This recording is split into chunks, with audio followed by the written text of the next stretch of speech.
I gotta go find some tobaccos, I guess.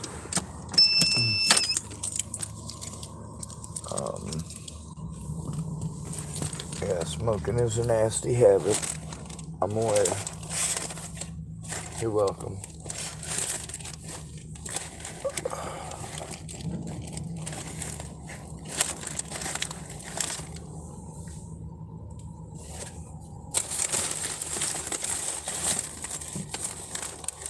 The less attractive I am, the less I gotta worry about crazy people thinking they's in love with me. Good point, good point. Alright, I win. Whew. It's getting chilly out there, so I'm gonna try to limit my interactions out here.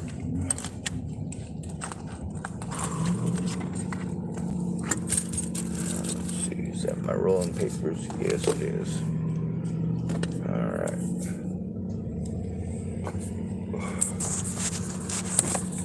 I'm gonna be listening to some YouTube videos and probably ignoring you for a bit.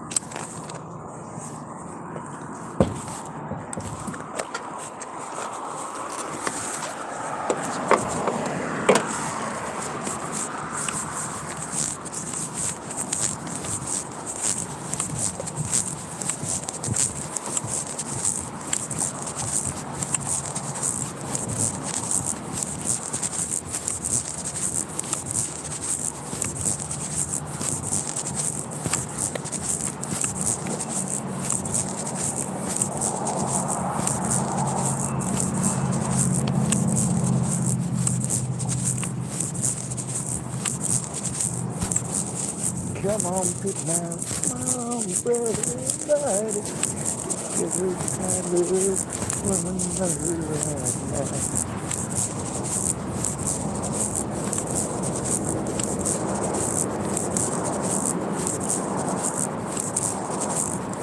Oh, cool.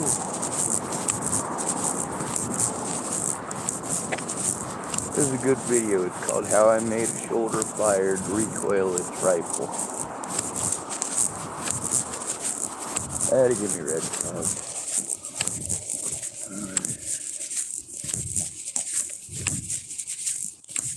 Oh, this was a good one right there.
Hey YouTube, today I want to talk to you about my recoilless launcher. Some of you might know it as a Prig. I built mine following a guide from F. DeMarco called Improvised Built Recoilless Launchers. I'll leave that linked in the description below. But mine is made from a 24-inch long section of a 3-inch 304 stainless steel pipe, and I have a 1-inch stainless steel pipe welded inside there to act as the charge holder. It launches traditional cans like Jolly Green Giant Peas, a packet full of dirt, and I drill a hole up in the bottom of it so I can insert a tail fin assembly, and I just JB weld everything. Just make sure you use a lot, and I sloppily add a tail fin assembly and just pack that tube full of cardboard so just nothing comes out. And I can get these to launch about 150 to 175 yards if I use a big charge. And charge ranges for me, I go between 12 to 18 grams of black powder. I could probably use a bit more, but I'm working slow on seeing what this launcher can do. And when I do experiment with that, I'm definitely not shoulder firing it. But this is what the charge looks like if I use electrical ignition. You can also use pyro fuse. Just take the cap off and put the wires through the hole and connect it up to the fire mechanism. I got a fire button here and another one on the other side to kind of act as a dual trigger, so it's a little more safe than accidentally bumping it. But yeah, over here we have Milton multigrain crackers. That's what acts as a counter shot, and I use a little more than a pack and a half, and I wrap that full of paper towels, and I fold that in the pen, and that acts as my counter shot and gives this the recoilless effect. Like I said, it gets about 150 to 175 yards if I angle it like 45 degrees. If you want to go longer ranges, though, I recommend getting a bigger pipe than this so that more of that black powder can burn inside the barrel. You can also launch things if you're not wanting to make a time-consuming projectile, large NOS cans, and then wrap it with a little bit of duct tape to get a good seal on that barrel. And you can get these to go about 100 yards if you, depending on what you fill it with. You can fill it with dirt or sawdust. Just pack it really tight. And importantly, when designing your projectiles, you want to make sure that it does have a good gas seal. And online, you'll see they just have something like this welded to the bottom, and that works if you don't want to have fins on there, or some of them do have fins, but it's not as accurate as having a tail fin assembly like this with a disc that acts as more of a wadding to that gas seal that can fall away. And in my last video, you can see something separate from the projectile. That is that disc, and it gives it a really nice gas seal to propel that projectile a lot farther. I've shot this about 20 to 30 times. Haven't had any close calls or scary issues. There's really a whole lot of different things you could launch out of this. It's really just up to how you design your projectile or how big your barrel is. I've been having a lot of fun experimenting with different things. I hope to share with you guys. But further, I want to talk about the guide and what it talks about. It talks about things like you only need 3 grams of black powder and yada yada yada. Everybody's launcher is different depending on how you make yours, and the guide I linked to you, it's kind of sparse on details like making the charge holder, and this is what mine looks like.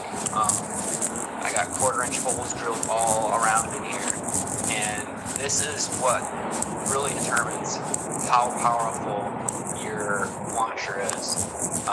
It acts in a way like a flashbang.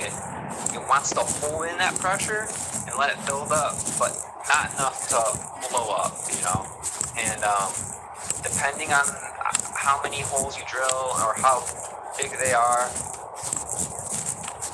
you could either blow them out or you're letting out too much gas and you're wasting potential energy. So it's really a fine-tuning experiment, and I'll need to make more to figure out what is the best quantity and best hole size for a charge holder. But quarter-inch holes in a pattern like this works pretty good for me. I hope you guys enjoy some more videos of me shooting this. Comment any questions you have to me, and thanks for watching.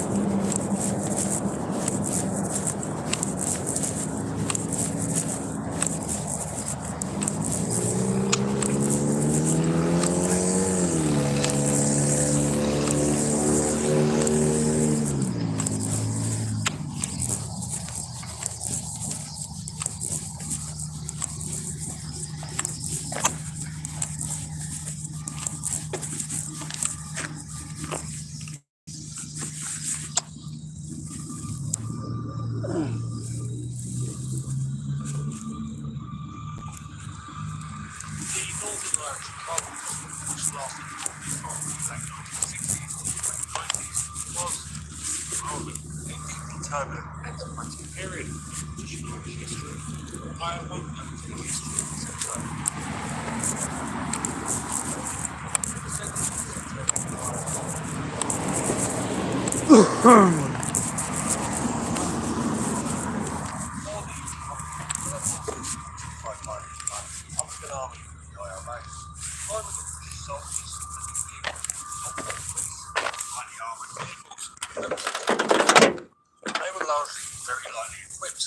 Relying on small arms to conduct the illegal road raids and ambushes, they used to use casualties of the security forces. Logical tactics, because in any stand-up fight against the authorities, they were almost always mitigated for the worst of it. Firearms could be avoided smuggled into the territory, stored in secret caches, and retrieved for use in operations before being hidden away again than heavier weapons. But the increasing use of armoured vehicles by the security forces meant that the IRA's active cells had great difficulty in doing damage in their attacks. As a result, naturally, weapons like IEDs, placed in culverts under roads, became a standard tactic. But this did limit the IRA unit's tactical capabilities and expose them to interception during the setup of any such attack. What they really needed were light anti-armour weapons. International support, primarily from Libya, meant that a very limited supply of such weapons, mainly RPG-7s, from the Warsaw Pact countries, did get into their hands. And these could do formidable damage to the light vehicles utilised for internal security by the British Army and the Ulster Police. But numbers of these weapons were always limited and ammunition supplies extremely low. So the IRA began to develop weapons of their own that could destroy armoured vehicles. And this led to a quite pretty fucking embarrassing situation for the British, actually. Several of them. The thing about the Prig is that the main component of the projectile was a goddamn soup can. I'm sorry, the main portion of the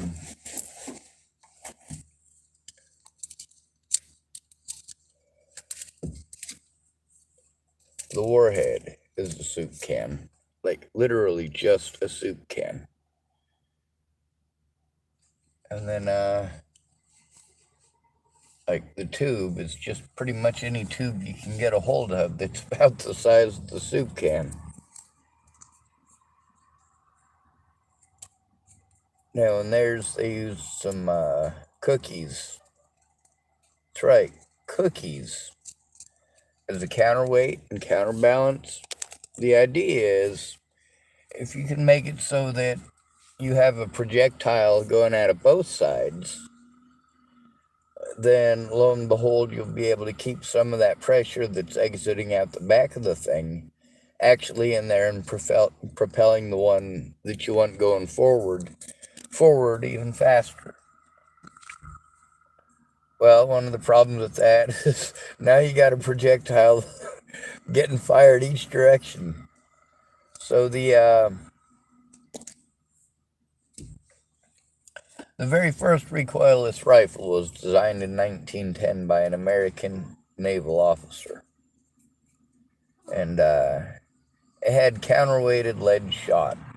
Well, if you've ever worked with lead shot, you know what a bad idea that is. If you've ever seen a shotgun, well, I want you to imagine that this thing's got a tube that's about 5 inches around, or sorry, about 5 inches in diameter. So, I mean, this is a pretty significant fucking tube. This is the internal diameter of the thing. I think it's something like 5.34 inches. And it looks to me in the pictures like it's rifled.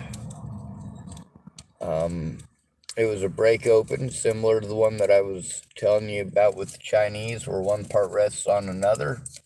Well, this works kind of similar, but like I said, the Chinese one that I was looking at, it's telescoping.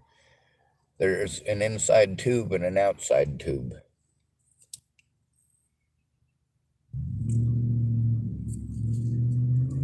Anyway, with the soup can, what they were able to do is to make shape charges. Now, that shape charge technology is what you should look into. And all these different gun sites show you how to make shape charges. All of them. Every one of them. See, that's technology that you can maintain in your brain. How do you make a shape charge that'll punch through a tank? Now, the Prig, that's what I'm watching right now. The Prig is literally, it looks like a piece of fence tubing. It's not anything great or significant. It's basically whatever you can get your hands on. And I've been looking at some of the stuff that people have been making these out of. Well, some of them are right up my alley.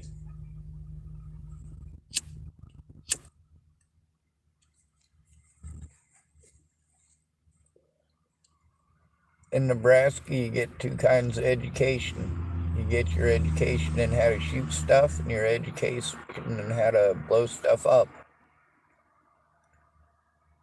How American of me, right?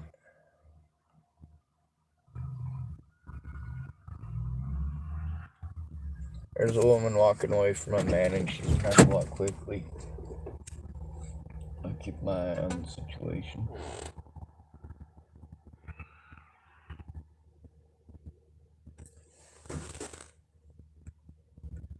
What's with the goddamn screaming?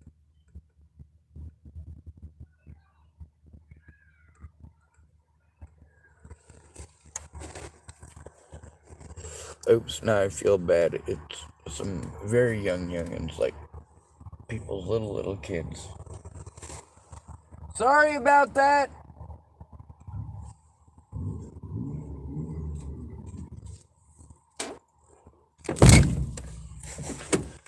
That guy who was pretty much looked like he was chasing the woman. As soon as I screamed, he started veering off course. So,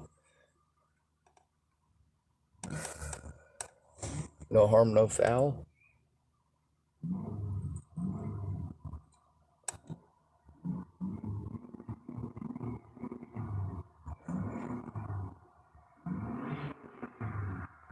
I thought that squealing was some of them youngins that come down here fucking around. Apparently it wasn't. But it gave me a good excuse to scream, and a good excuse for that lady, hopefully, to get away if there was an issue.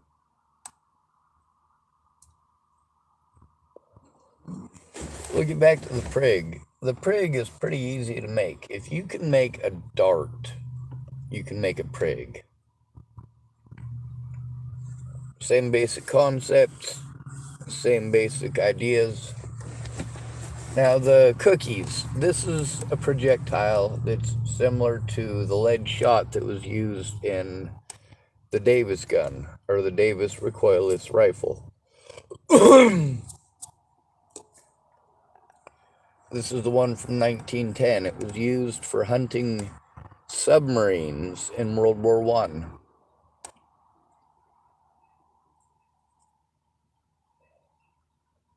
Now, one thing that we have in modern day going on for us is we got some better ideas. All of that pressure that's going out each side of that is going to be pushing something. Now, if you've got a bunch of flat somethings that are really small and easy to burn up, not incinerate in the tube. But once it's, you have it in an enclosed container, like a paper wrapping, or what they were showing is this guy's version that I watched the video of before this one. His version uses crackers, just a couple of packages of crackers where you roll it up in a shirt. You might perforate it in a couple of places so there's some small holes so air can get in and out and you can crush it properly. But basically what happens is it blows all that stuff out the back like confetti, and all of that stuff, all of that energy is immediately dispersed basically into the wind around it, because it's fluff. There's not much to it. And I was looking at the dual engaging technology. This is where stuff will grab on until it reaches a certain pressure and then let go. And that seems to travel a whole shit ton faster. I was looking at the projectiles being fired out of that. Holy shit. Even on the high def, it's hard to see them. The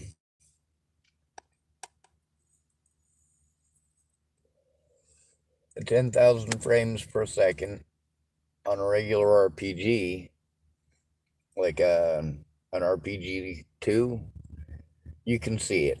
On an RPG 7, it's a blur, but you can see it. But on the one that's got the counterweight to it, or the counter charge to it, like that thing is fast. Now the counter charge being blown out the rear end, that basically disperses. It's a bunch of flat-ended stuff that's super light. It takes all of that energy, and then basically all of the air behind you becomes a brake, like an air brake.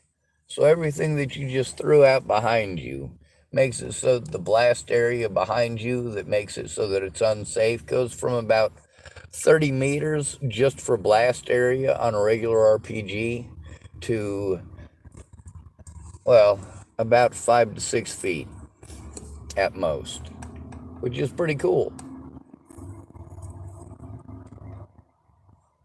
I'd recommend being at least 10 feet back or more, and I highly recommend not staying in the blast cone area regardless, going back at least 35 meters, which is what they measure it in. And if you've got a counter charge that was a solid projectile, let's say you used a piece of wood and you fired that out the back, then you've got a solid projectile. It's going to hit something. It's going to burrow into a berm if you've got a berm behind you. If not, it could travel potentially as far as the projectile that you're trying to aim at something. Now, we started off with the very first recoilless rifle using something similar. It used lead shot. So it was basically a projectile in the front and then a shotgun in the back. The next iteration that we ended up with was plastic shit in the back and projectile in the front. And that plastic shit works pretty good. They still make those, by the way. The next iteration that we got was from the IRA, and their iteration used cookies as the backblast instead of those little plastic things that they were all made flat. and they were also made so that they'd burn up. The same basic thing happens to dry crackers or dry cookies. And cookies have a little bit of sugar in them. Kind of the idea behind it is that it also produces less of a backblast and also a lot less smoke.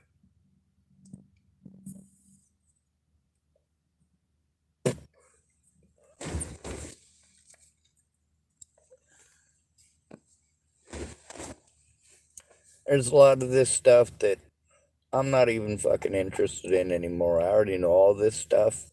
I'm only watching it because of the red flagging.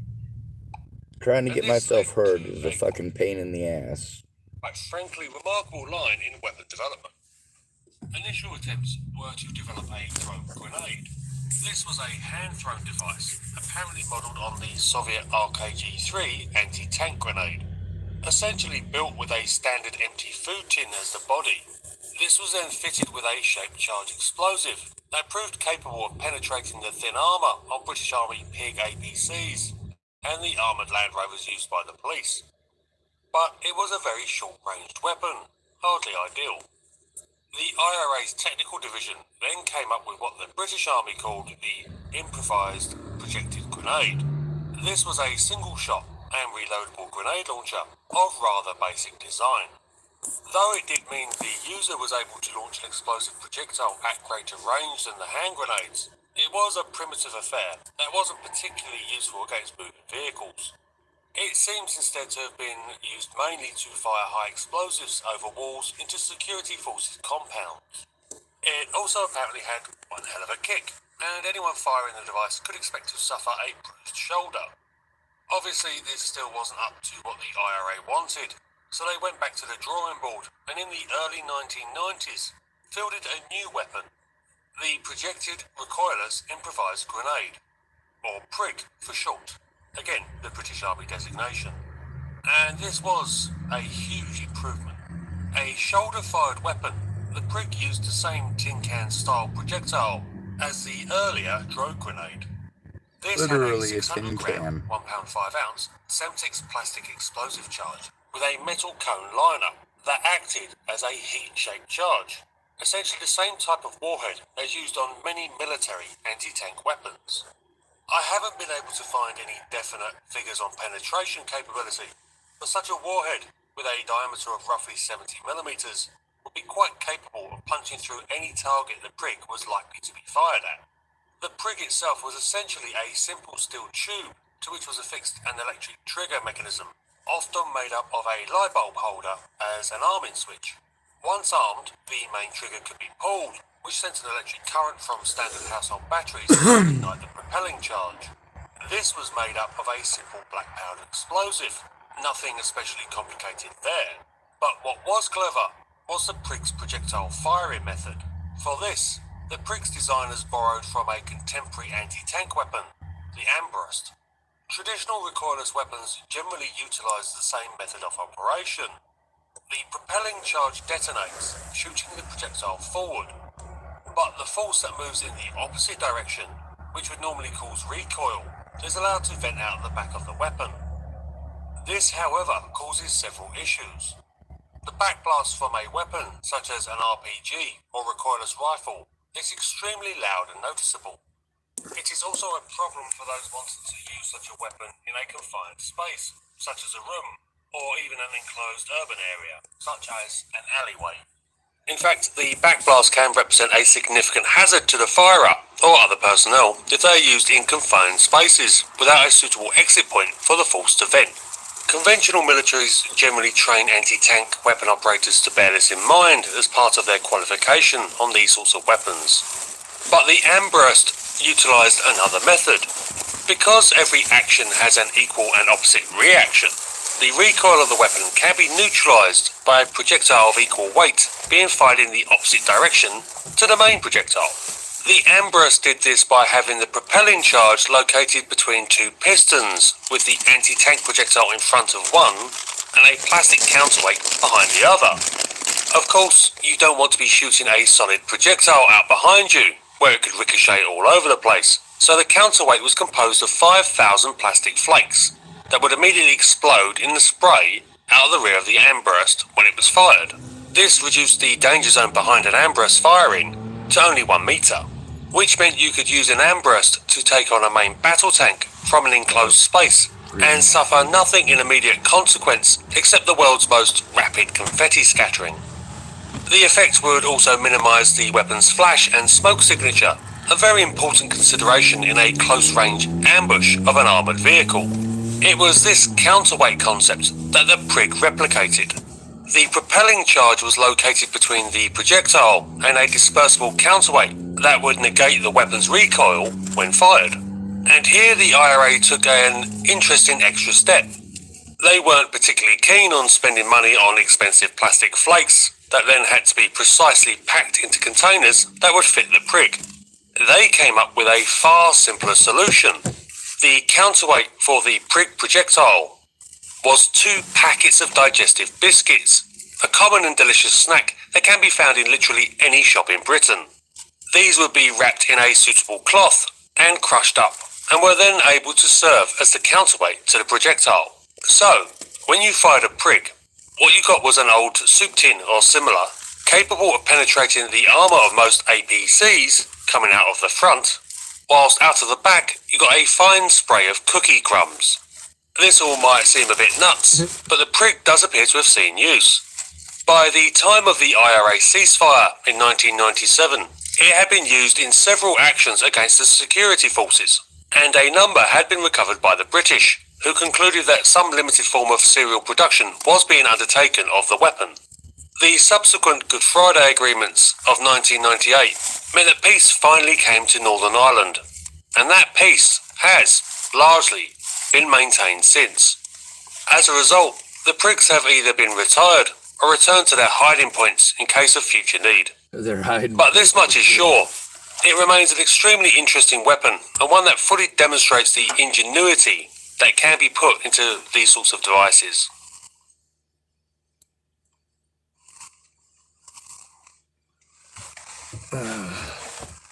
Alright, well, I'll try to get a hold of Eli at some point tomorrow. He had to take somebody some dinner, and I'm ready to pass out. I did try calling Misty, but she didn't answer. Alright, good night, folks.